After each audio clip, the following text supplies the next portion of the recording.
This channel does not promote any violent, harmful, or illegal activities. All content provided by this channel is meant for an educational purpose only. Top quality और consistent performance के लिए सिर्फ silver pump नाम याद रखना। এবার গোটা দেশে কি চলছে সেদিকে একবার নজর রাখা যাক। মাস তিনেক আগে এই পাকচর জ্যোতি সে ঘুরে গেছে বাংলার একাধিক সংবেদনশীল জায়গা। ফোর্ট উইলিয়ামের কাছেই নাকি চক্কর কাটছে অজানা ড্রোন। খাস কলকাতায় মিলছে চীনা লোগো লাগানো আগ্নেয়াস্ত্র। ভারত পাকিস্তানের মধ্যে এখনো টানটান টেনশন। এমন আবহে উত্তরবঙ্গের সভা থেকে জঙ্গি অনুপ্রবেশ নিয়ে সতর্ক করেন মুখ্যমন্ত্রী। মমতা বন্দ্যোপাধ্যায়ের মন্তব্যের পর পাল্টা আক্রমণে বিজেপি। আমি শুনছি অনেক বাইরের লোক, কেউ আসাম থেকে, কেউ ইধার থেকে, কেউ উধার থেকে, বিভিন্ন লোক বিভিন্ন এলাকায় ঢুকছে। আমি পুলিশকে বলবো, বি অ্যালার্ট। বাইরে থেকে কোনো জঙ্গি যেন কোথাও গিয়ে শেল্টার নিতে না পারে।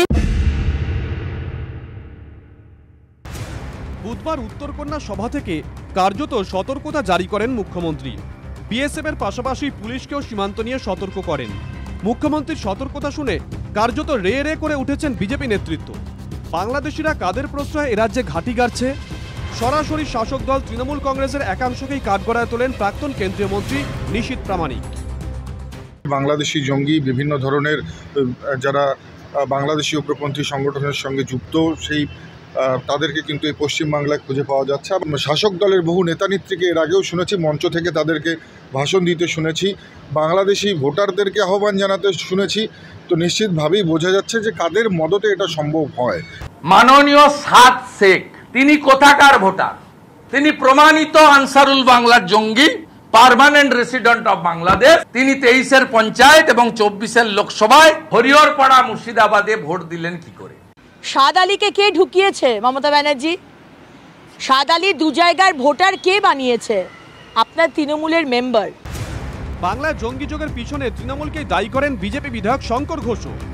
মন্ত্রীকে এই প্রশ্নের উত্তর দিতে হবে যে উনি পুলিশ মন্ত্রী থাকাকালীন জঙ্গিদের স্বর্গরাজ্য এই পশ্চিমবঙ্গ হয়ে উঠছে কেন?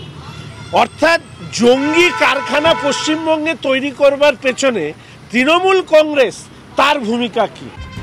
শুধু বিজেপিই নয়, বামেদের গলাতেও একই সুর। জেলা এলাকার নাম ধাম করে বলেছেন যেন জঙ্গিরা প্রশ্রয় না পায়, আশ্রয় না পায়। আরে জঙ্গিদের আশ্রয় দেওয়ার জন্য জেলা বলার দরকার নেই, আপনি তৃণমূল দলকে বলুন। আশ্রয় দিলে তো তৃণমূল দিয়েছে। বিরোধীদের পাল্টা জবাব দিয়েছেন কুণাল ঘোষ। বিজেপি যাদের দায়িত্বে ছিল কাশ্মীরের সীমান্ত যেখান দিয়ে পহেলগাঁওতে জঙ্গি ঢুকলো, বিজেপি যাদের কেন্দ্রের স্বরাষ্ট্র দপ্তরের রাষ্ট্রমন্ত্রী সংসদে রিপোর্ট দিয়ে বলছে অন্তত 14টা রাজ্যে নিষিদ্ধ সংগঠনগুলির লোকজনের গতিবিধি আছে। বাংলার বুকে জঙ্গি কার্যকলাপ কিভাবে তলে তলে হচ্ছে তার প্রমাণ মিলেছে খাগড়াগড় বিস্ফোরণ কাণ্ডে ধৃত জেএমবি জঙ্গি তারিকুল ইসলামকে জেরা করে। বহরমপুরে জেলে বসে জঙ্গি জাল বিছানোর কাজ চালানোর ছক কষেছিল তারিকুল।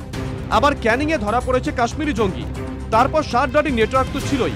ওদিকে পাকিস্তান, এদিকে বাংলাদেশ, দুই দেশেই অস্থিরতা চরমে। এই প্রেক্ষিতে সীমান্তে বিএসএফ এর পাশাপাশি পুলিশকেও সতর্ক থাকতে বলেন মুখ্যমন্ত্রী। Bureau report, TV9 Bangla.